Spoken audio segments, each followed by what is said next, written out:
जय जय रघुवीर समर्थ शुका सारिखे पूर्ण वैराग्य जाचे वसिष्ठा परिज्ञान योगेश्वराचे कवी वाल्मिका सारिखा मान्य ऐसा नमस्कार माझा सद्गुरु राम जय जय रघुवीर समर्थ.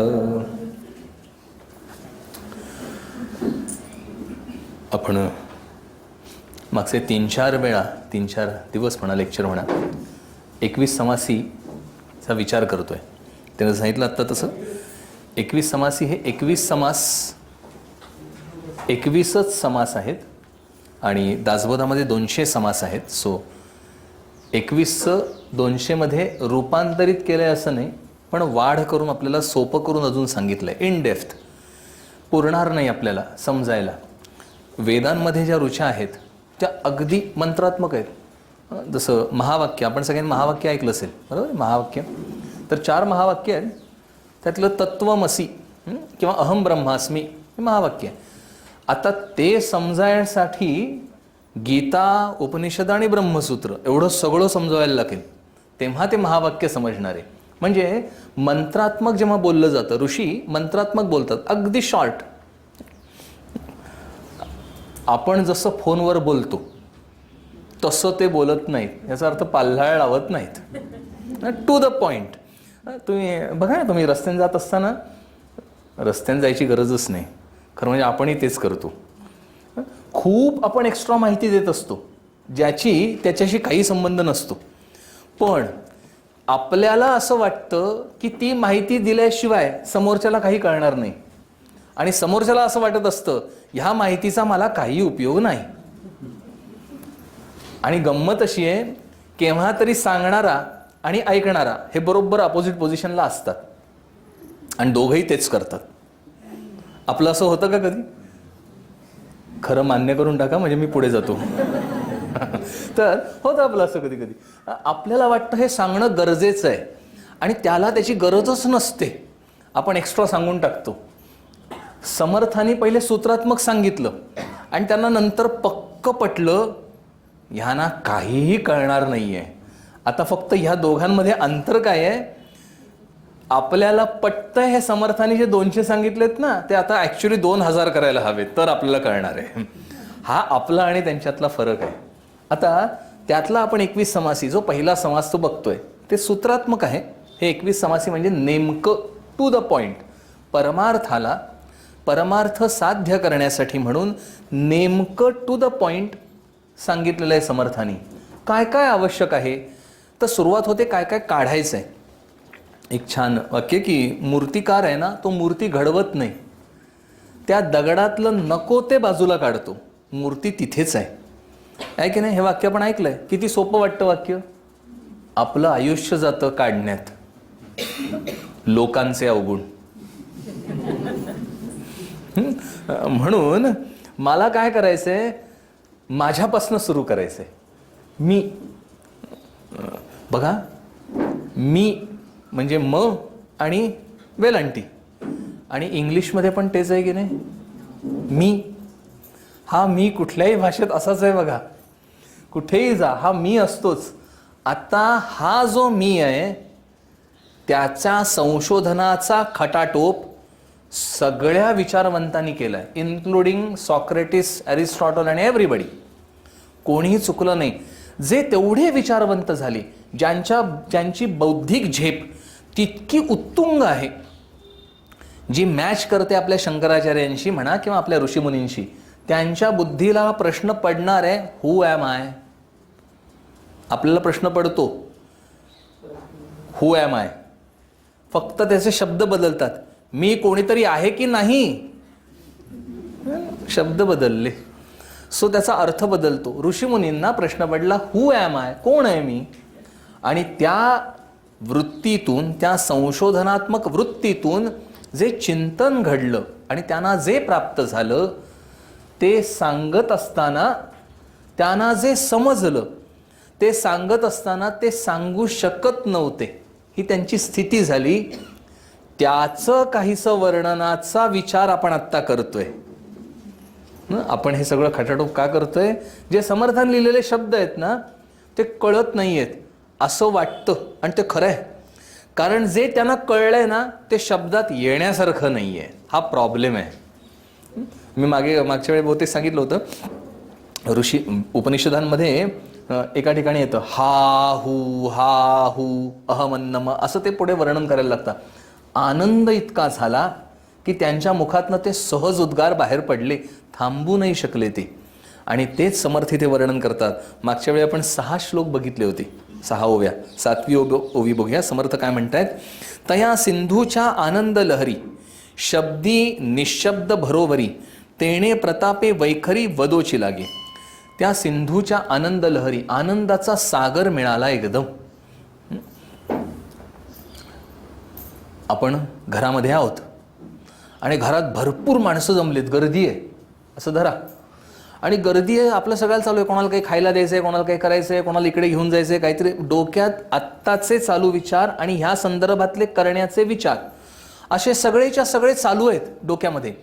आणि असे असताना त्यांच्यात अचानक सगळं ठरतं, बाहेर खायला जाऊया, आणि सगळे निघतात आणि जातात. आणि नंतर तुम्ही जे स्वस्थ बसाल ती काय स्थिती आहे? आनंदाची स्थिती आहे.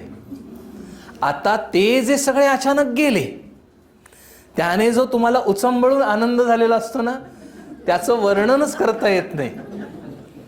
खरं आहे की नाही? बघा, ज्यांना आतून पटलं की नाही ते मुखाबाहेर पडतं. म्हणजे ते आहेत ह्याचं दुःख आहे का? नाही. पण जे आहेत त्याचं दुःख नाहीये, पण ज्या माझ्या चित्ताला त्या कामांची लगबग झालेली आहे, त्या लगबगीचा मात्र त्रास होतो निश्चित. त्याला स्ट्रेस म्हणूया. दुसरं उदाहरण देतो. आम्ही एकदा असं होतं आणि मला स्विमिंग पूलला घातलं, शिकायला पाहिजे पोहायला म्हणून लहान असताना मला स्विमिंग पूलला घातलं. साधारणपणे आम्ही 20 दिवस ट्रेनरचा डोळा चुकवून जिमखान्याच्या सगळ्या खोल्या पालथ्या घातल्या, पण पाण्यात उतरलोच नाही.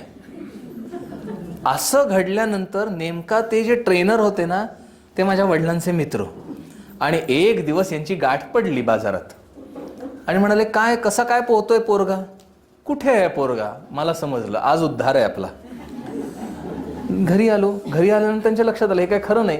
म्हणून मला वडिलांनी दुसऱ्याशी जाणीवपूर्वक हाताला धरून वडील बरोबर घेऊन गेले. आज मी त्या ट्रेनर, तुला पाण्यात टाकणारच काही झालं तरी, ट्रेनरच्या समोर घेऊन गेले आणि लक्षात आलं आज पूल बंद आहे. ती जी माझी स्थिती आहे ना, त्याला म्हणायचं सिंधू उचळला, समुद्र उचंबळून आला आहे की नाही? लक्षात आलं तुमच्या सगळ्यांच्या? म्हणजे काय आहे, जो त्रास आहे, ज्याचे कष्ट होत आहेत, प्रचंड कष्ट आहेत, आणि अचानक ते कष्ट नाहीसे होणं.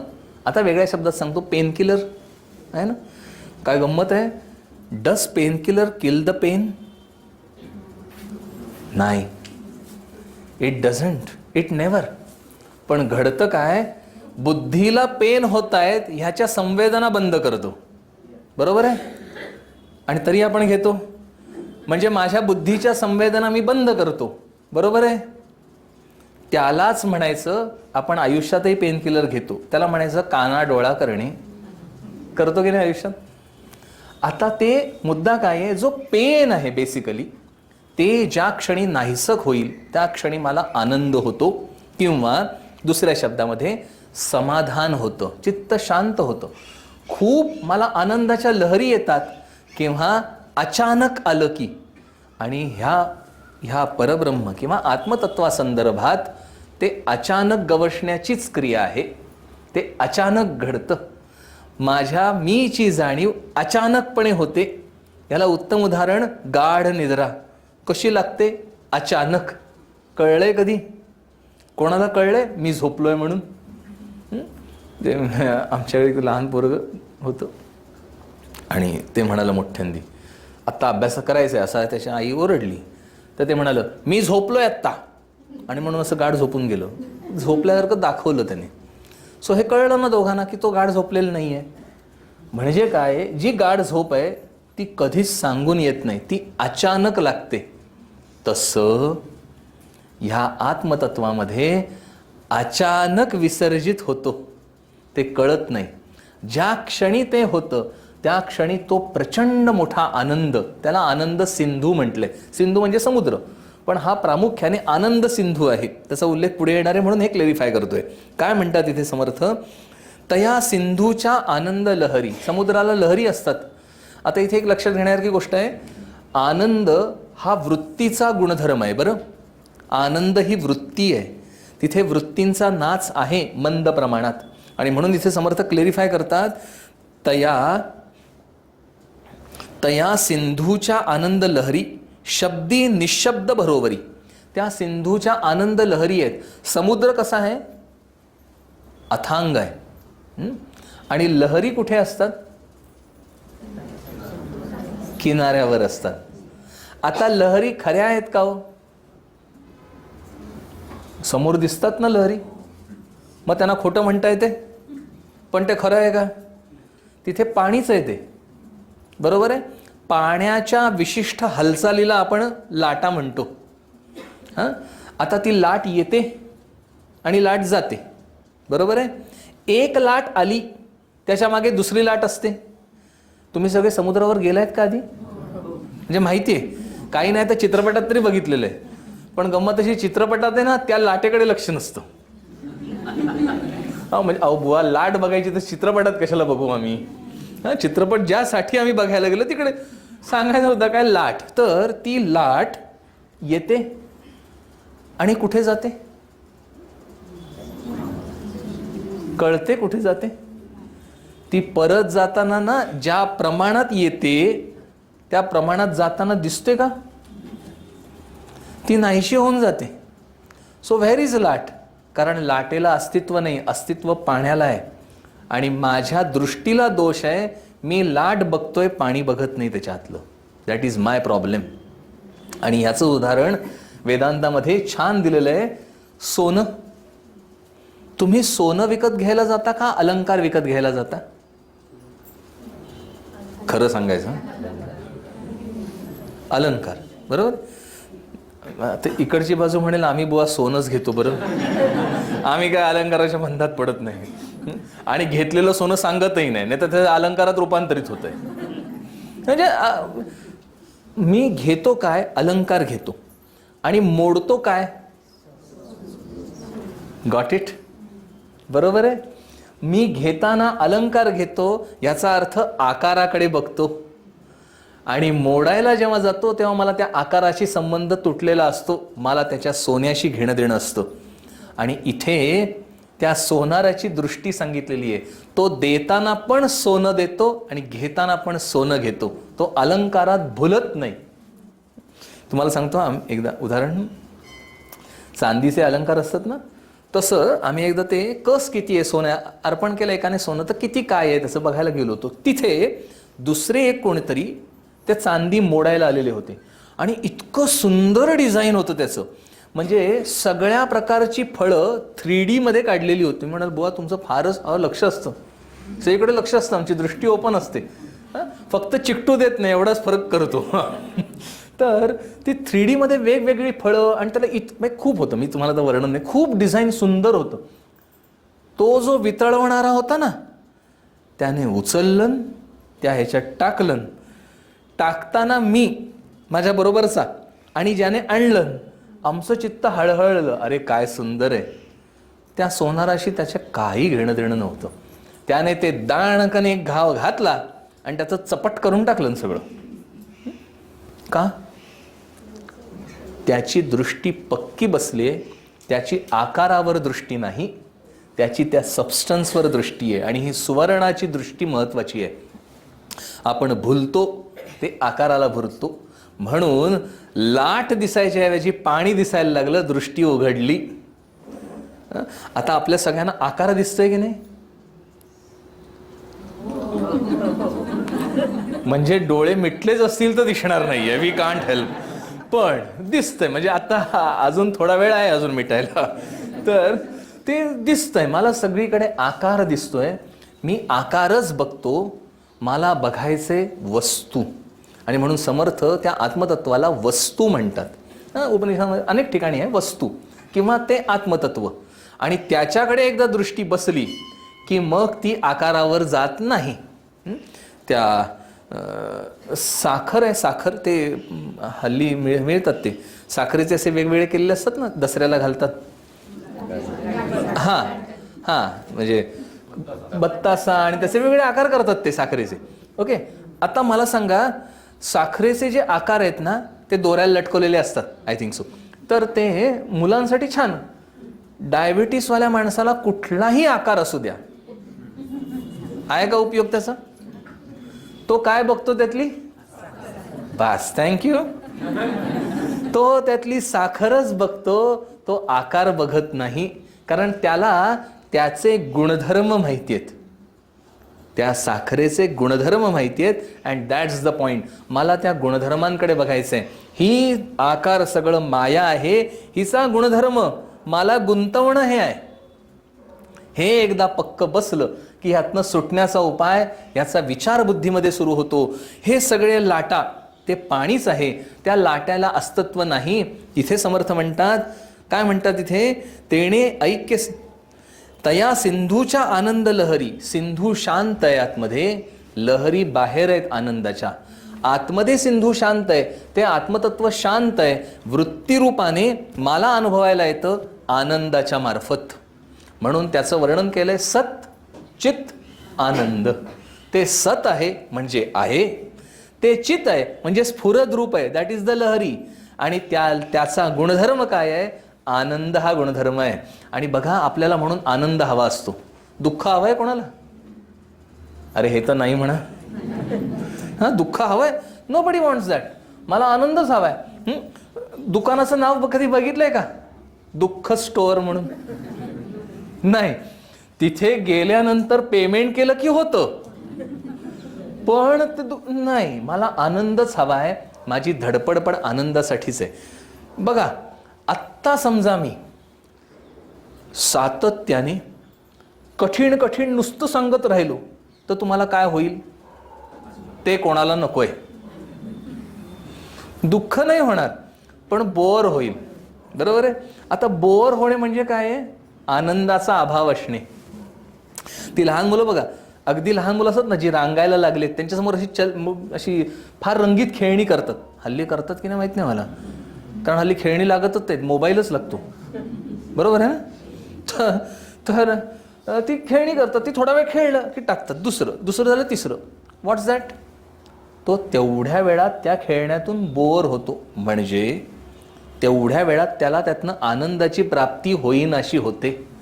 म्हणजे त्याचं मन त्यातनं उडतं. आणि म्हणून लहान मुलांचं मन अस्थिर असतं. बरोबर आहे? आता वाक्य फिरवूया. ज्याचं मन अस्थिर असतं, मी नाही म्हणत बाबा, तुमचं तुम्ही म्हणा. ज्याचं मन अस्थिर असतं, याचा अर्थ काय? स्थिरत्व. हा त्याचा गुणधर्म आहे. ते सत आहे, ते आहेपणाने आहे ऑलवेज. आता तसं सिंधू आणि त्याची बाहेरची स्टेज हे लहरी रूपाने आहे. म्हणून आनंद हा वृत्तीचा गुणधर्म आहे, पण तो त्याचा स्वभाव झाला. समर्थ म्हणतात, तया सिंधूच्या आनंद लहरी शब्दी निशब्द भरोबरी. शब्दाच्या ठिकाणी निशब्द येतात किंवा निशब्दाच्या ठिकाणी शब्द उमगायचा प्रयत्न करतात, पण ते होत नाही. शब्दाच्या मार्फत सांगताच येत नाही. उदाहरण देतो. गुळ, एक म्हण आहे आपल्याकडे, ये हृदयचे ते हृदय घातले. गुळ आणि म्हण इतकी, म्हणजे मी आता लहान असताना खूप ऐकले ना, मला ते उदाहरण एवढं डोक्यात बसले, काय सांगायचं आता तुम्हाला. पण ते गुळ, तर मला त्या म्हणीकडे जायचं नाही.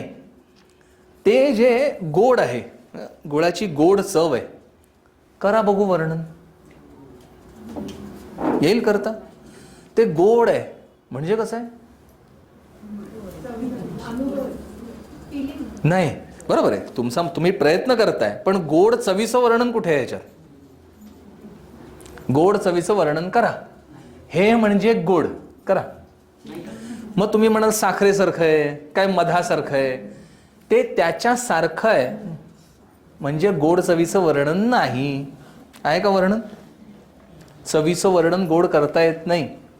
समर्थांची ओवी आहे, गोडी कळाया गुळ देणे. हा, मी 100 मोठा एस्से लिहिला गोड म्हणजे काय, आणि तुम्हाला एक गोळाचा कडा हातावर दिला, तुम्हाला कशाने कळणार आहे? चवीने कळणार आहे. मी खाल्ला की मला कळणार आहे. अनुभवाचा प्रांत आहे हा. परमार्थ हा अनुभवाचा प्रांत आहे. म्हणून शब्दाच्या ठिकाणी निशब्द होतात. मी शब्दाने खूप वर्णन केलं, तुम्हाला काही कळलं नाही, तुम्ही असे शांत बसलेत आहात. मग मी शांत बसलो, गूळ काढला आणि तुमच्या हातात दिला आणि तुम्ही तो तोंडात टाकला. आता इमॅजिन करा. इमॅजिन करायची गरज नाही, तोंडात पाणी सुटलंय सगळ्यांच्या.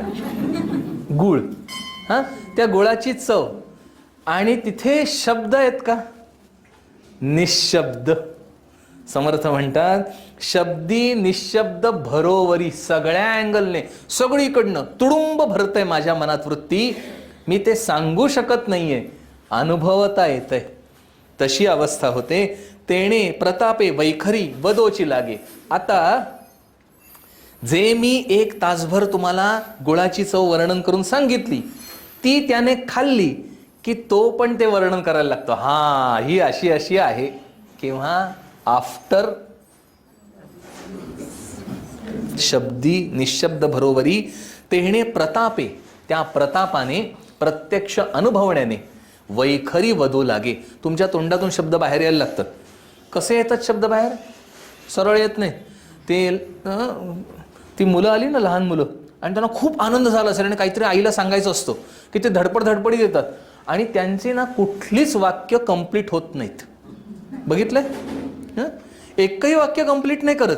काहीतरी 2-4 शब्द सांगतात की पुढे उड्या मारतात आणि आपल्याला ना ते डॉट कनेक्ट करावे लागतात. ॲक्च्युली ती सवय झालेली असते, बट अगेन ते डॉट कनेक्ट करून आपण बुद्धीमध्ये घेतो. त्यांना सांगता येत नसतं, ते कसे तरी सांगतात. का? आनंद. त्या आनंदाचा एवढा उमाळ आलेला असतो की त्यांना ते शब्द बाजूला ठेवतात, भावना फक्त पोचवतात. है ना? कुत्र्याला आनंद झालाय कसा कळतो? कसा कळतो? मी चेक केलं डेमोग्राफी, किती जणांकडे कुत्री आहेत असा मी एक अंदाज घेतला. Coming back to the point. बरोबर, तो शेपटी हलवतो किंवा तो जवळ येतो, नाचतो, काहीतरी करतो, समथिंग. ते शब्द आहेत का? शब्द नाहीत, पण त्याच्या ठिकाणी आनंद झाला हे आपल्याला कळतं. शब्दी निशब्द. शब्द येण्याचा प्रयत्न आहे पण निशब्द होऊन जातो. तसं त्या आत्मतत्वाबद्दल त्याचा अनुभव आला, मी अनुभव घेतला की माझ्या ठिकाणी शब्द निशब्द होतात. किंबहुना जोपर्यंत शब्द आहेत तोपर्यंत मी अनुभवाच्या प्रांतात गेलेलोच नाहीये. निशब्द झाले पाहिजेत. माझे विचार गाढ झोपेमध्ये स्टॉप होतात की नाही? Deep sleep, definitely deep sleep. Deep स्लीपमध्ये स्वप्न नाही, स्वप्नाच्या ठिकाणी विचार आहे. पण मी गाढ झोपेत गेलो की विचार थांबले, स्टॉप. मी परत स्वप्नावस्थेत आलो, विचार सुरू झाले. मी जागा झालो की आपली काय परिस्थिती असते? जर वेळेत जागा झालो, दिस इज अ क्लॉज, की मी वेळेत उठलो. आधी वेळेत उठायला वेळेत झोपायला पाहिजे, सो ते जाऊ दे, तिकडे नकोच जायला. तर मी वेळेत झोपलो आणि वेळेत उठलो तर माझी मनाची स्थिती कशी असते? शांत, स्वस्थ असते. त्यावेळात ना लगेच विचार येत नाही. तसं त्या शांत स्थितीमध्ये हळूहळू शब्द उंगायला लागतात. समर्थ म्हणतात, तया तेणे प्रतापे वैखरी वदोची लागे. वेष्टित शिष्य तारांगणी सद्गुरु पूर्णचंद्र गगनी. प्रगट झाला निज किरणी दिशा ढवळल्या. इथे सद्गुरूंचं वर्णन केलेलं आहे. काय सांगितलंय समर्थांनी? तया सिंधूच्या वेष्टित शिष्य तारांगणी. आता शिष्य सद्गुरू आहेत जे परिपूर्ण आहेत, त्यांनाच सद्गुरू म्हणायचं जे परिपूर्ण आहेत. बरं, हां, सद्गुरू म्हणजे मी नाव घेत नाही, म्हणजे सद्गुरू म्हटल्यानंतर आता सध्या सद्गुरू दुसरे कोणतरी आठवतील. It's not that way. Sadguru याचा अर्थ जो ज्ञान प्रदान करू शकतोय शिष्याला, त्यासाठी तो आधी पाहिजे. म्हणजे पातेल्यात नाही तर मी डाव्याने कितीही घुसळलं, येणार आहे का डावेत माझ्या? नाही ना येणार. का नाही येणार? पातेल्यातच नाही. सो पातेल्यात पाहिजे तर डावेत येणार आहे. तसं सद्गुरूंच्या ठिकाणी पूर्ण अनुभव सिद्ध ज्ञान पाहिजे. ते आपल्या उपनिषदामध्ये वाक्य आहे, श्रोत्रियम ब्रह्मनिष्ठम. ते श्रोत्रिय पाहिजेत आणि ब्रह्मनिष्ठ पाहिजेत. ते वाक्य थोडे शब्द फिरवायचे. ते आधी ब्रह्मनिष्ठ पाहिजेत, अधिक मग ते श्रोत्रिय पाहिजे. श्रोत्रिय म्हणजे ऐकण्याजोगे.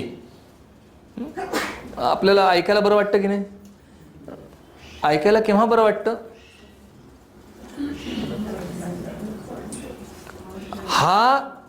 मी आता माझ्या संदर्भात, माझं काही सुद्धा ऐकत नाही.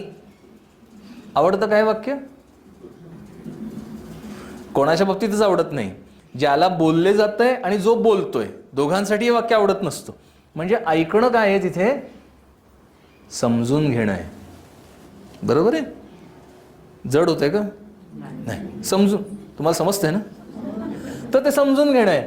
आता समजण्याच्या पातळीवर ऐकणं आहे, त्याला ऐकणं म्हणतात. सद्गुरू हे सांगतात ते मला समजलं पाहिजे. आणि समजेल केव्हा? समजण्याजोग्या शब्दात जो वर्णन करू शकतो त्याचं समजतं. आता समजून देण्याच्या पातळी वेगवेगळ्या आहेत, मुद्दा एकच. समजून देण्याच्या पातळी वेगवेगळ्या आहेत. आता उदाहरण देतो. सगळ्यांनी एका पद्धतीने वर्णन केलंय. आपण शंकराचार्यांचं वाचलं तर ते अवघड आहे समजायला. आणि भाषा अगदी स्वच्छ, आखीव रेखीव भाषा. समर्थांची थोडी जरा, आणि काय सांगू तुम्हाला, तुकाराम महाराजांची भाषा आपल्याला बघून ना त्यांना तेच सुचतं. वाचले? याचा अर्थ सगळे अभंग तसे नाही आहेत, 2-5 अभंग तसे जे आपल्याला बघून सुचलेत. बाकी सगळे छानच आहेत, पण आपण आहोत तसे. त्यांना त्या म्हणजे काय, त्यांना आपली वाक पूजा करावीशी वाटली त्या अभंगातून. भाषा बदलते, पातळी बदलते, प्रत्येकाला समजावून सांगण्याची पद्धत वेगवेगळी असते. ती त्याच शब्दाने समजतं. उदाहरण देतो आपल्याला. गाडीत बसलो तो आणि गाडी चालली आणि गावाकडे गाडी, तर मी समोर होते, त्यांना हॉर्न देत होतो. हॉर्न, तर त्यांना हॉर्नच्या आवाजाने काही फरक पडला नाही. तो माझ्या बाजूला त्या गावातला बसला होता. त्याने मान बाहेर काढली, काही विशिष्ट शब्द उच्चारले की ती माणसं बाजूला झाली आणि मग आमची गाडी पुढे गेली. तुम्हा सगळ्यांना शब्द कळले बहुतेक. म्हणजे त्यांना माझा हॉर्न ही भाषा आहे की नाही? हॉर्न भाषा आहे, नाही कळली. ती विशिष्ट भाषाच कळते त्या भाषेनुसार, कारण त्याची लेवल आहे. मुद्दा सद्गुरू श्रोत्रिय आणि ब्रह्मनिष्ठ. ते ब्रह्मनिष्ठ सगळेच आहेत, सगळे संत ब्रह्मनिष्ठ आहेत. भाषा बदलते प्रत्येकाची, आणि त्यामुळे माझ्या योग्यतेप्रमाणे मला ती भाषा भावते वा कळते, हे सांगायचा मुद्दा आहे. ती भाषा मला कळते आणि मग माझी ओढा त्या संतांकडे निर्माण होतो. वाय? माझी प्रवृत्ती, माझी प्रकृती. म्हणजे कुठले संत ग्रेट किंवा स्मॉल ह्याचा संबंधच नाहीये. ते सगळे सांगतात एकच. सगळेजण एकच सांगतात. भाषा बदलतात. तुम्ही शाळांमध्ये जर गेलात की नाही, तर इंटरनॅशनल स्कूलमधली भाषा वेगळी, स्कूलमधली भाषा वेगळी. आणि सज्जनगडच्या पायथ्याला गावाकडे या, त्या शाळेतल्या शिक्षकांची एक भाषा स्वतंत्र असते. कारण त्या मुलांना तीच भाषा समजते. Is it good, is it bad संबंध नाही. व्हॉट इज इसेन्शियल ह्याचा संबंध आहे. हे महत्वाचा भाग आहे. आणि म्हणून इथे समर्थ म्हणतात, वेष्टित शिष्य तारांगणी. असे सद्गुरू कसे?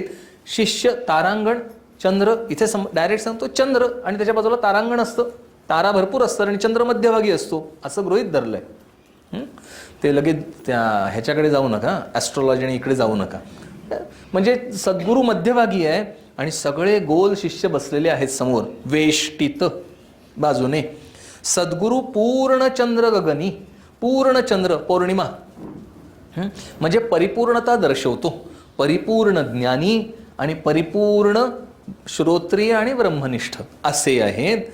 प्रगट झाला निज किरणी, हा महत्वाचा भाग आहे. चंद्राची उपमा दिली म्हणून निज किरणी म्हणावं लागलं, कारण चंद्राला स्वतःचा प्रकाश नाही, तो परप्रकाशित आहे सूर्याच्या याने.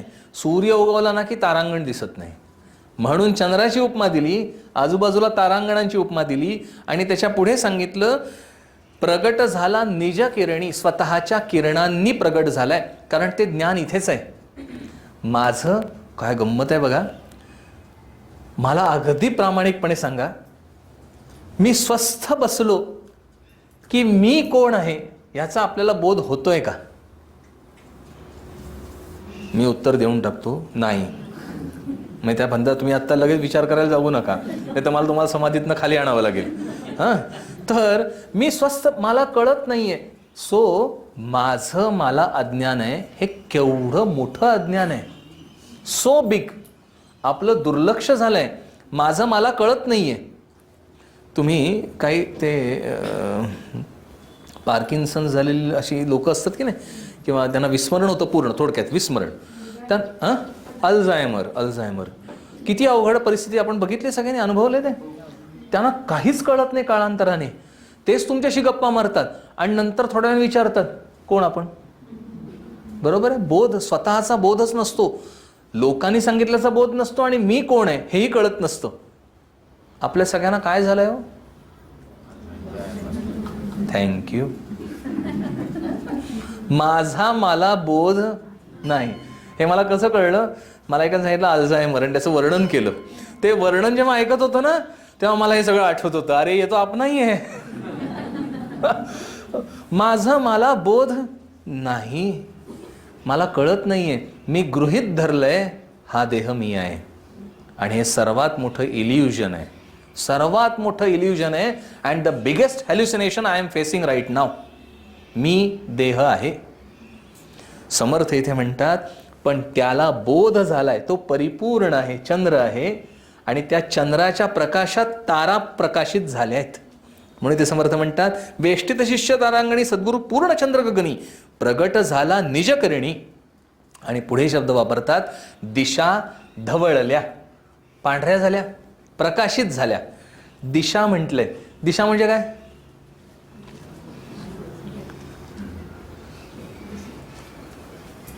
असं म्हणतात सर्व सो अगेन दिशा म्हणजे काय नाही आलेलं त्याच्यात.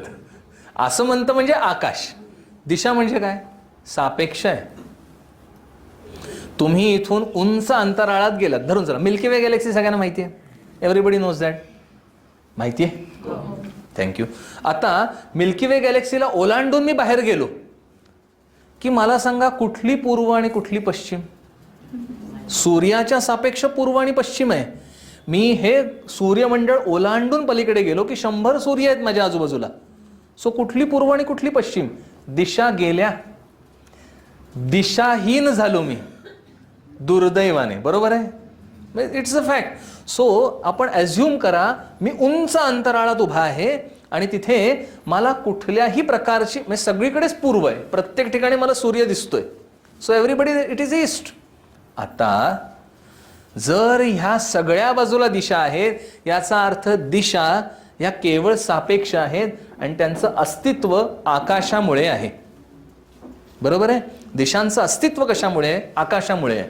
आणि इथे संबंध त्या आकाश तत्वाशी आहे. म्हणून दिशा धवळल्या.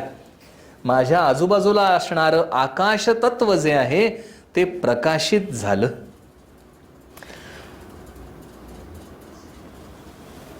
आकाश प्रकाशित होतं का हो? आकाश प्रकाशित होतं? बिग क्वेश्चन आहे की नाही? आकाश प्रकाशित झालं तर अंधारात कसं जातो? सूर्य मावळला. आपण सगळंच्या सगळं आपलं सापेक्ष ह्या सूर्यावर आहे. इथे हे लक्षात घेण्यासारखं आहे. इथे समर्थानी दिशा धवळल्या याचा अर्थ ज्ञान सूर्य आहे, ज्ञानाचा प्रकाश आहे. आणि तो ज्ञानाचा प्रकाश माझ्या अनुभवाला आला आणि म्हणून हे सगळं आकाश म्हणजे पंचभूतांपासून सगळं जे आहे ते प्रकाशित झालं. ह्याचा अर्थ हे पंचभौतिक जे सगळं आहे, पृथ्वी, आप, तेज, वायू आणि आकाश, ते सगळं विरघळलं, ते नाहीसं झालं, ते प्रकाश रूप झालं. In other words, E is equal to mc². बरोबर आहे ना? तसंच आहे ना काहीतरी? Mass turns into energy, असं काही आठवतं. तर ते व्हॉट इज दॅट? सगळीकडे प्रकाशरूप झालं. आणि हा व्यतिरेक सांगितलेला आहे.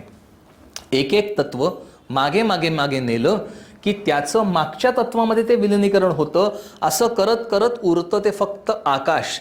आणि आकाशाचा अनुभव येतो का हो? हां, म्हणजे प्रत्यक्ष आपल्याला पोकळीचा अनुभव येतो. बरोबर आहे? आत्ता पोकळी आहे. हां, पोकळीच जर नसेल तर काहीच कळणार नाही. आता हे जे काही कळत नाही आहे ना, ते माझ्या बुद्धीत प्रकाश आहे म्हणून मला काही कळत नाही हे कळतंय.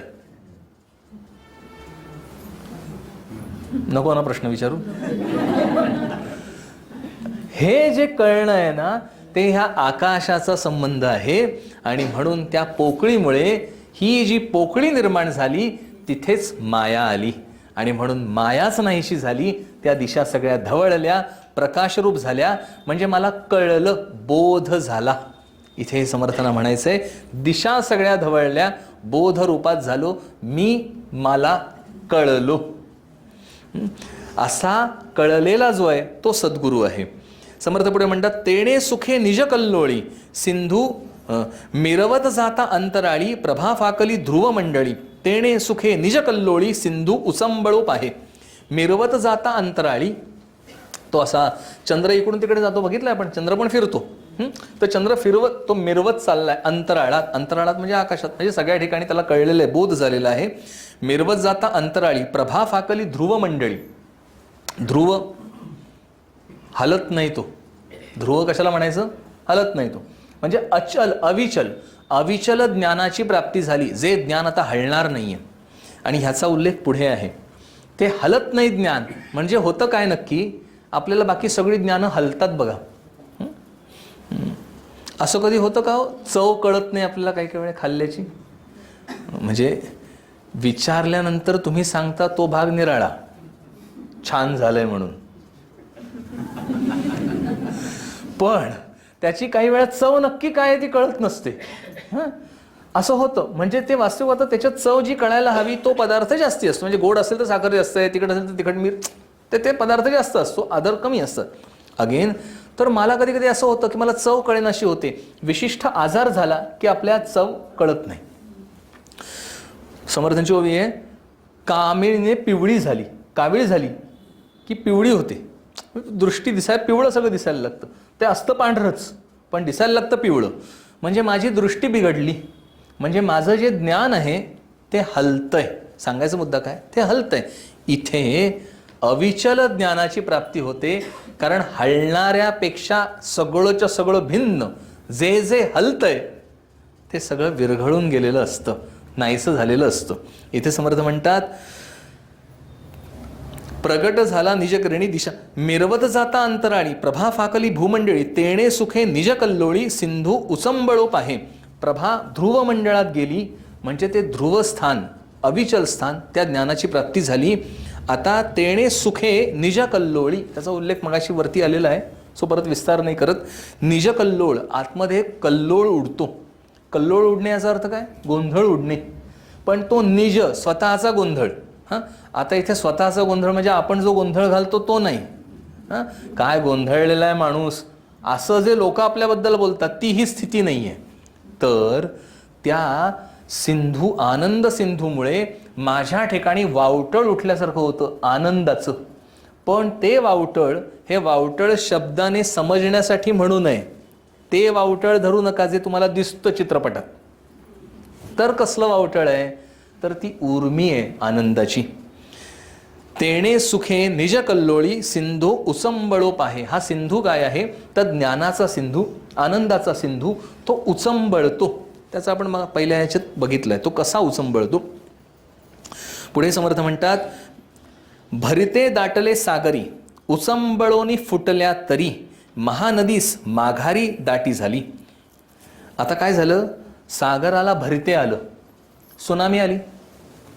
सुनामी आल्यानंतर काय होतं? पाणी बाहेर येतं.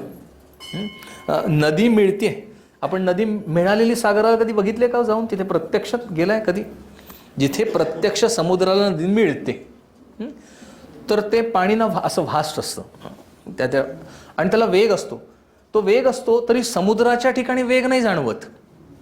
तिथे जाऊन बघा, म्हणजे त्या जवळपासच्या एरियात पाणी असं फिरताना दिसतं तरी सागर हलत नाही, तो अविचल राहतो. समर्थ इथे काय म्हणतात? आता जो अविचल राहतो तो हल्लाय. भरते दाटले सागरी, सागराला भरतं आलं, पाणी बाहेर फेकतंय. उचंबळोनी फुटल्या तरी, उचंबळला सागर प्रचंड. आणि त्या तरी म्हणजे ते जे चॅनल केले होते ना, नदीने जे आलेले चॅनल होते, ज्या चॅनलमधनं नदी आली ते सगळेच्या सगळे चॅनल फोडले. उलट निघालेल्या समुद्राने ते सगळे चॅनल, ज्या चॅनलमधनं नदी आलेली आहे ते चॅनल फुटले. तरीचा दुसरा अर्थ आहे तराफा. ते ह्या तीरापासनं त्या तीरावर जाण्यासाठी वापरला जातो. तराफा बघितलं आपण, तराफा असतो. इथे तरीचा अर्थ तो तराफा आहे. मग इथे काय अर्थ घ्यायचा आहे दुसरा? तर ह्या तीरापासनं त्याला एक शब्द वापरला जातो, पैल तीर. तो ज्ञानाचं पैल तीर. तर तिथे जात असताना ती तरी आहे ना, तो तराफा आहे, तो तिकडे जात असताना फुटला. म्हणजे काय झालं? शब्दांच्या, सद्गुरूंनी केलेल्या उपदेशरूपी शब्द जे आहेत ना, ते तो तराफा आहे. सद्गुरूंचा उपदेश हा तराफा आहे ज्याच्यावर मी बसतो आणि त्याच्या आधाराने हा भवसागर ह्या तीरावरनं त्या तीरावर जातो. आणि तिथे पोचत आलो की तो तराफा तुटतो. म्हणजे ते शब्द जे आहेत ना, ते शब्द मोडून जातात, त्याचा अर्थबोध फक्त राहतो. सद्गुरूंचे जरी शब्द असले तरी शब्द तिथे पोचत नाहीत, ते मोडतात. किंबहुना जोपर्यंत ते शब्द मोडत नाहीत तोपर्यंत मी पहिलं तीराच्या जवळ आलेलो नाही. म्हणून इथे समर्थ म्हणतात, उचंबळोनी फुटल्या तरी, त्या तुटल्या महानदीस माघारी दाटी झाली. ती जी महानदी आहे, गंगा जिथे मिळते, गंगा मिळते ना किंवा ब्रह्मपुत्र जिथे मिळते, तो कळतच नाही हा समुद्र आहे की तो समुद्र आहे. एवढं मोठं आहे पात्र ते सगळीकडे. तर ती जी महानदी आहे ती मागे मागे मागे भरतं आलं आणि ते उगमाकडे चाललंय. इथे बरोबर समर्थांनी वापरलेला शब्द आहे महानदीस माघारी. ती महानदी आहे, ही मायारूपी महानदी आहे. आणि तिला ती कशी चालली आहे? महानदीस माघारी दाटी झाली. तिला मागच्या बाजूला हळूहळू बॅक साईडला दाट झालं, ते दाटी आली म्हणजे भरतं आलं, पाणी रिटर्न चाललं. जिथून उगम आहे, जिथे शब्दाचा उगम होतो आणि तिथून सागराकडे म्हणजे परावाणीपासनं वैखरी वाणी हा समुद्र आहे. हे समुद्रातनं उलटं उलटं आत जाणे म्हणजे वैखरीपासनं आत परेपर्यंत जाणे, हे उलटं आत जाणं आहे. ही महानदी आहे, ती तिथपर्यंत जाऊन पोचते. म्हणून समर्थ इथे म्हणतात, दाटी झाली. उदक चढले अळमाळ, फुटले वाहती खळाळ, तेणे बळे सरिता जळ उफराटे वाहे. उदक चढले अळमाळ, आणि चढत चढत जातं. नदी येताना कोणी बघितले का अशी? काय नदी जेव्हा येते ना, पाणी येतं एकदम कोरड्या नदीला, तेव्हा तसं वेगात येतं पाणी आणि सगळं असं भरत भरत भरत भरत जातं. ते भरत जात असतं ना, तर त्याला वेग असतो पण तरी ते स्टेप बाय स्टेप जात असतं. म्हणजे आपण कृष्णेच्या इथे किंवा अशा ठिकाणी गेला तर तिथे ती पायऱ्या आहेत ना, त्या आता पहिली पायरी जात दिसे नसती झाली, मग दुसरी झाली, मग तिसरी झाली, असं हळूहळू चढत जातं. ते हळूहळू चढत जाणे, इथे ह्या शब्दाचा अर्थ ते स्पीड स्लो नाही आहे चढण्याचा, बट इट हॅज स्टेप्स. ते स्टेप्सने बरोबर बरोबर चढत जातं. त्याला वेग आहे चढण्याचा, त्या पायऱ्या चढत जातात, त्या वेगाने जातात, पण त्या पायऱ्यानीच जातं. पहिल्या पायरीतनं एकदम 10व्या पायरीला उडी नाही मारत. तसे ते समर्थ म्हणतात, उदक चढले अळमाळ, हळूहळू उदक चढत गेलं. फुटले वाहती खळाळ, फुटल्यासारखं नदी फुटली म्हणजे इतकं प्रचंड खळाळ. तेणे बळे सरिता जळ उफराटे वाहे. हा जो सिंधूचं पाणी आलं ते हळूहळू चढत चढत गेलं. तेणे उफराटे वाहे सरिता जळ, त्या नदीचा हे पाणी प्रवाह उलटा व्हायला लागला. सरिता जळ उलटं गेलं. तैसी वृत्ती स्वरूपी, हे सगळं उदाहरण ज्याच्यासाठी आहे ती पुढची ओवी आहे. तैसी वृत्ती स्वरूपी मेळी, मिथ्यत्वे माघारी मुरडली, सिंधूचे न लाटे आली जेथील तेथे. आता घडलं काय, तर हा परमार्थाचा महत्त्वाचा भाग आहे. काय घडलं प्रत्यक्ष, तैसी त्या प्रकारे वृत्ती, मनाच्या वृत्ती आहेत, आणि ती वृत्ती तैसी वृत्ती स्वरूपी मिळाली, स्वरूपाच्या ठिकाणी ती वृत्ती मिळाली. हे मिळणं जे आहे ना, ते झोपण्याचं लक्षात ठेवायचं, गाढ झोपेचं लक्षात ठेवायचं. ती जशी मिळते कळत नाही, पटकन मिळून जाते आणि ती एकरूप होते. आता मला त्याचा बोध पण होत नाही आहे, मी गाढ झोपल्याचा बोधही होत नाही आहे. तसं ती वृत्ती स्वरूपाच्या ठिकाणी मिसळून जाते, म्हणजे मीपणाने राहत नाही आहे. कारण बोध मला होत असतो, माझ्या बुद्धीला बोध होतो, तो मला होत असतो. ही मी म्हणणारच नाहीसा झाला, बुद्धी राहणार कुठनं, त्याचा बेसच उडाला. तो जो मीपणाचा अहंकाराचा बेस होता, ज्याच्यावर बुद्धीची इमारत उभी होती, बेसच गेला, इमारत नाहीशी झाली, कळणार कोणाला. म्हणून समर्थ म्हणतात तैसी वृत्ती स्वरूपी मिळाली, मिथ्यत्वे माघारी मुरडली. आता जाग आली. मिथ्यत्वे ती माघारी मुरडली हा शब्द पहिले घेऊया. ती परत आली, मागे आली, तिने मागे वळून बघितलं, म्हणजे त्या स्वरूपाचा एकदा का बोध झाला. हे दृश्य सगळं मिथ्या आहे हे कळलं, किंबहुना ते त्याच्यानंतर कळतं हे मिथ्या आहे आणि ते पक्क बसतं. त्याचं दुसरं उदाहरण, साप, प्रचंड मोठा साप बघितला आणि खूप घाम फुटला आणि 2-4 जण आले आणि जेव्हा तिथे जाऊन बघितलं तेव्हा लक्षात आलं ती दोरी आहे. आता मला सांगा, त्या दोरीमुळे मला भय निर्माण होईल का? जो घाम फुटलेला होता तो पण सुखला, बरोबर आहे. आता मी त्या दोरीकडे परत जरी बघितलं तरी ते साप दिसणार आहे का मला? आता ते मला पक्क कळलं ही दोरीच आहे. तसं आत्मतत्वाचा एकदा बोध झाला आणि मग ह्या दृश्याकडे बघितलं तरी ह्या दृश्याची दोरी काही हलत नाही. दोरीमध्ये सर्प दिसला हे लक्षात राहतं, पण दोरीचा सर्प मात्र होत नाही. ते इथे समर्थ सांगतात, तैसी वृत्ती स्वरूपी मिळाली, मिथ्यत्वे माघारी मुरडली. आता ती मिथ्यत्वे माघारी मुरडलेली आहे, म्हणजे ते खरं नाही आहे, त्या आहे ते खोटंच आहे. माझं बघणं त्या दोरीकडे खोटं आहे, मला कळतं ही दोरी आहे. पण सापाचा जो पूर्वीचा बोध झालेला होता तो बोध नुसता बुद्धीत आहे, त्याचं भय गेलं. आणि आयुष्यामध्ये घडतं प्रत्यक्ष काय, ज्ञानोत्तर भय निवृत्ती होते. म्हणून गीतेमध्ये सांगितलंय अभयम सत्व संशुद्धीर. त्याचं लक्षण काय, अभय. हे सर्वात महत्त्वाचं लक्षण आहे. किंबहुना संत प्रदान करतात ते सर्वात महत्त्वाची गोष्ट म्हणजे अभय देतात. ज्ञानाने अभयाची प्राप्ती होते. मला भय असतं ना प्रत्येक गोष्टीचं जीवनात मला भय आहे का, कारण मी गमावणार आहे आणि त्या स्थितीला गेल्यानंतर कळतं मला गमावण्यासारखं काही नाही, मला सगळं कमवून झालेलं आहे, म्हणजे अभय येतं. आता भीती कशाची, कारण मला गमावण्यासारखं काहीच नाही, कारण मला मिळवण्यासारखं आता काही नाही. मिळवण्यासारखं आहे म्हणून गमावण्यासारखं आहे.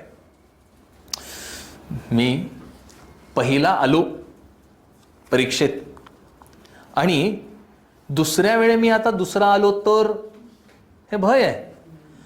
ज्या क्षणी मी परीक्षक झालो त्याच परीक्षेचा, आता भय उरलं का?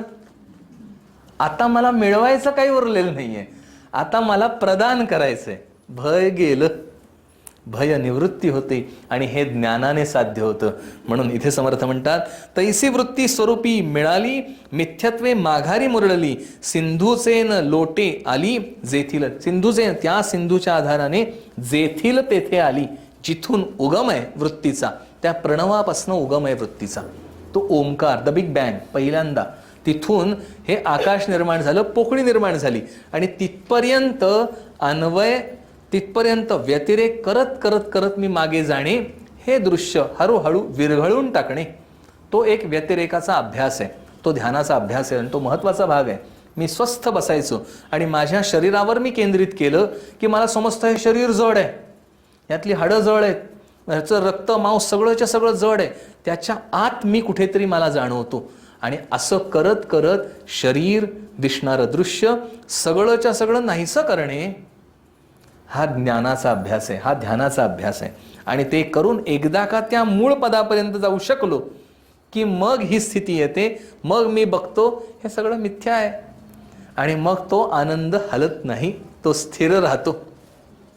म्हणून सिंधुसेन लोटे आली जेथील तेथे, जिथल्या तिथे परत पोचली.